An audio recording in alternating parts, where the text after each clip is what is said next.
में कलश पूजन के साथ ही शुरू हुई बागेश्वर धाम हनुमंत कथा की तैयारी। कल 5 जुलाई को महिलाओं द्वारा कलश यात्रा निकाली गई। दिल्ली बागेश्वर धाम कमेटी के अनुसार हजारों महिलाओं ने बढ़ चढ़कर इस कलश यात्रा में भाग लिया। उसके पश्चात बागेश्वर धाम कथा स्थल पर सभी कलश को एक जगह एकत्रित करके रखा और देर से आने वाली कुछ महिलाएं भी थीं जो बारिश के कारण समय से नहीं पहुंच सकी, जिन्होंने बाद में जाकर कथा स्थल पर अपनी कलश को स्थापित किया। महिलाओं के अंदर एक अलग ही जोश और उत्साह देखने को मिला। महिलाओं की सुरक्षा के लिए दिल्ली पुलिस ने बहुत ही बढ़िया व्यवस्था की थी। दूर दराज से आए हुए तीर्थ यात्री श्रद्धालुओं के लिए बैठने की और रहने की व्यवस्था का उत्तम प्रबंध किया गया है। बहुत सारे श्रद्धालु एक ही स्थान पर बैठे हुए आपको दिखाई दे रहे हैं, जिन्होंने अपने सामान के साथ अपना स्थान ग्रहण किया है। बहुत से श्रद्धालु तो ऐसे भी निकले जिन्होंने पहले ही दिन यहाँ पर आकर अपना स्थान जमा लिया है, जो कल यानी या आज 6 जुलाई से होने वाले बागेश्वर धाम हनुमंत कथा को श्रवण करने के लिए दूर दराज के इलाकों से आए हुए हैं। पुलिस के सुरक्षाकर्मी, महिलाएं और पुरुष इन पूजा किए हुए कलश की सुरक्षा करते हुए, निगरानी करते हुए कथा स्थल के आसपास सैकड़ों की संख्या में सीसीटीवी कैमरे भी लगाए गए हैं। साथ ही आने जाने वालों की सुरक्षा के लिए यहाँ भी प्रवेश सीसीटीवी से होगा। सुनते हैं कुछ महिलाएं क्या कह रही हैं इस संबंध में। इस संदर्भ में मैं भी आपसे एक बात कहना चाहूँगी कि देखिए यहाँ पे ये दो चीज़ें हैं। एक सांस्कृतिक, आप देखिए हमारा जो इतिहास है वो हमें कहता है कि हमारा हिंदू राष्ट्र था और हिंदू कुश की पहाड़ियाँ से लेकर हमारा साम्राज्य पूरे हिंदू हमारी छोटा हो गया, कहते हैं ना, इसका पतन हुआ है। पतन के उत्थान भी निश्चित है और ये अब उत्थान का समय आया है हिंदुओं का, और हम इकट्ठे होकर एकजुट होकर और बाबा हमें इसका मार्गदर्शन दे रहे हैं, हमें इसका बता रहे हैं कि कैसे हम अपना उत्थान कर सकते हैं। तो ये हमारे धर्म का उत्थान का समय है। तो अब हम सब एकजुट होके, और जैसे हमारा पहले साम्राज्य होता था हिंदू कुश का और हिंदुस्तान का, हम उसको वापस वैसे ही मुझे बताना पड़ा। और जहाँ तक राजनीति जो होती है वो देश हित के लिए होती है, ना कि देश हित के लिए। तो यहाँ पर जो मोदी सरकार है देश हित में आगे बढ़ता है, जनता को ये कहते हैं कि धर्म देश के लिए। दिल्ली दरबार यहाँ पर लग रहे हैं, तो महिलाएं इसमें जागरूक हो रही हैं, तो बिल्कुल बहुत अच्छी बात है। महिलाएं अपने धर्म और संस्कृति से जुड़ रही हैं। बीच में हमारी कुछ कमी थी कि हम अपने संस्कार और संस्कृति से दूर होते जा रहे थे, और जैसे कहते हैं ना कि एक नेता की आवश्यकता होती है जो हमारी कमियों को बताते हुए हमें ऊपर उठाए। तो इसी प्रकार ये काम हमारे बागेश्वर धाम के बाबा कर रहे हैं, और ये इतना बड़ा काम है कि जिसकी तुलना हम किसी चीज़ से कर नहीं सकते। और सुनहरे अक्षरों में इतिहास में लिखा जाएगा कि हिंदुओं का उत्थान के समय बाबा बागेश्वर धाम का एक बहुत बड़ा भूमि और योगदान रहा है। यहाँ पर क्षेत्रीय निगम पार्षद आम आदमी पार्टी से हैं इस एरिया के, तो आपको उम्मीद है कि यहाँ पर जो दिल्ली दरबार लगा है इनके क्षेत्र के अंतर्गत, आम आदमी पार्टी के निगम के अंतर्गत, तो वो उनके निगम पार्षद, आम आदमी पार्टी के निगम पार्षद आएंगे? आना चाहिए अगर देश का भविष्य का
हुए श्रद्धालुओं को किसी भी तरीके की अव्यवस्था ना हो, उसके लिए यहाँ पर बनाया गया है खोया पाया केंद्र, प्राथमिक चिकित्सा केंद्र, पूछताछ केंद्र।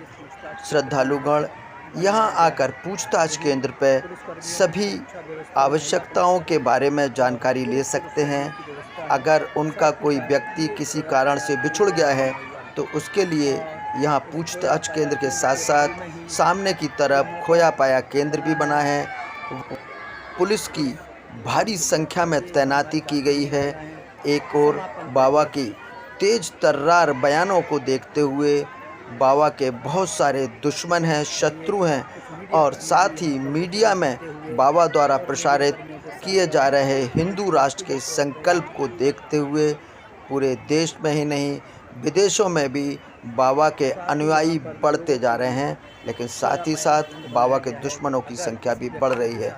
ये खोया पाया केंद्र बनाया गया है जहां पर पुलिस की समुचित व्यवस्था है। बगल में ही पुलिस का एक स्थल भी है जहां पर कोई भी व्यक्ति आकर पता कर सकता है। अगर उसके साथ का कोई व्यक्ति बिछड़ गया है, कोई सामान खो गया है, कुछ भी चीज़ की अगर उनको असुविधा है, उसको किसी व्यक्ति की द्वारा प्रताड़ित किया जा रहा है, तो महिला पुलिसकर्मी भी यहाँ पर है, CRPF है, रैपिड एक्शन फोर्स है, पुलिस सिविल है, बहुत सारे पुलिसकर्मी यहाँ पर तैनात किए गए हैं। अचानक से बारिश आने के कारण थोड़ी देर श्रद्धालुओं में भगदड़ मच गई थी, जिसके कारण सभी श्रद्धालुगण अंदर आए और देर से आने वाली महिलाएं अपने सिर पर कलश रखकर कलश स्थल पर जाकर अपने ये कलश को जमा कर रही हैं। ये बाहर का दृश्य जहां से श्रद्धालु अभी भी आते जा रहे हैं। जो महिलाएं कलश यात्रा में शामिल नहीं हो पाई, वो महिलाएं देर से आकर पंडाल में कलश रखने के स्थान पर अपने कलश जमा कर रहे हैं। चलिए देखते हैं आगे क्या हो रहा है पंडाल में, और 6 जुलाई से होने वाली हनुमंत कथा के लिए लोग क्या क्या तैयारियां कर रहे हैं। बागेश्वर धाम हनुमंत कथा का पहला दिन, जहां कलश यात्रा के साथ साथ यहाँ पर कार्यक्रम की शुरुआत की गई और अब धीरे धीरे हम पंडाल की ओर बढ़ रहे हैं। वो पंडाल जिसमें अगले 3 दिन तक बागेश्वर बाबा की दिव्य कथा का प्रसारण रहेगा, और उसी कथा प्रसारण के साथ साथ लोग अपनी पर्चियों की भी जानकारी लेंगे। लोग यहाँ पर एक विशेष उद्देश्य के साथ भी आते हैं, जहाँ उनको अपनी पर्चियों पर सवालों की जानकारी लेनी होती है और किस तरीके से उनके परिवार में कोई समस्या है, कुछ है, तो उसका समाधान कैसे होगा वो बागेश्वर बाबा तुरंत बताते हैं। जिसकी पर्ची निकल जाती है उसका उद्धार होता है, उसका कल्याण होता है। और उसी क्रम में हम यहाँ आज भव्य प्रसारण की शुरुआत करते हुए आप सभी को यहाँ के एक एक कार्यक्रम के एक एक छठा के बारे में, एक एक दृश्य के बारे में जानकारी दे रहे हैं। बने रहिए, अगले 3 दिन तक लाइव प्रसारण यहीं से आपको दिखाऊंगा और अपने माध्यम से जितना हो सकेगा आपको यहाँ के एक एक क्षण की, एक एक कार्यक्रम की जानकारी दी जाएगी।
अचानक से तेज बारिश आने के कारण सभी श्रद्धालुओं में भगदड़ मच गई।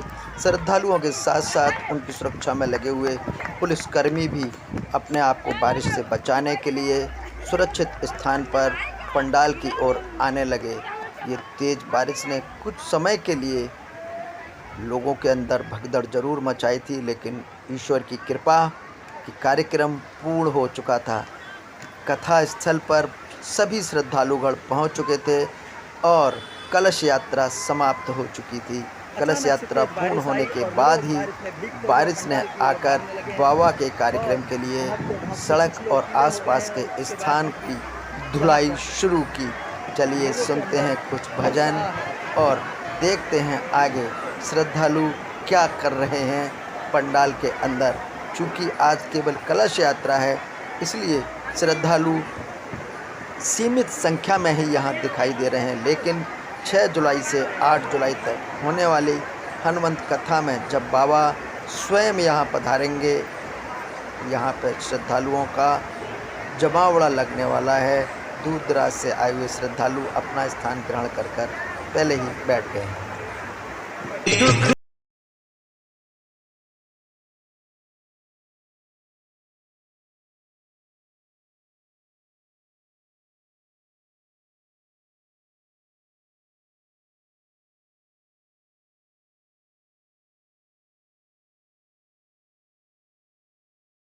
में है और वो खुद यहाँ की जनता ने उनको चुन के भेजा है, तो उनको भी आना चाहिए और संस्कृति को जगाने की कोशिश करनी चाहिए। बहुत बहुत धन्यवाद। ये थी छवि कला जी।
अरे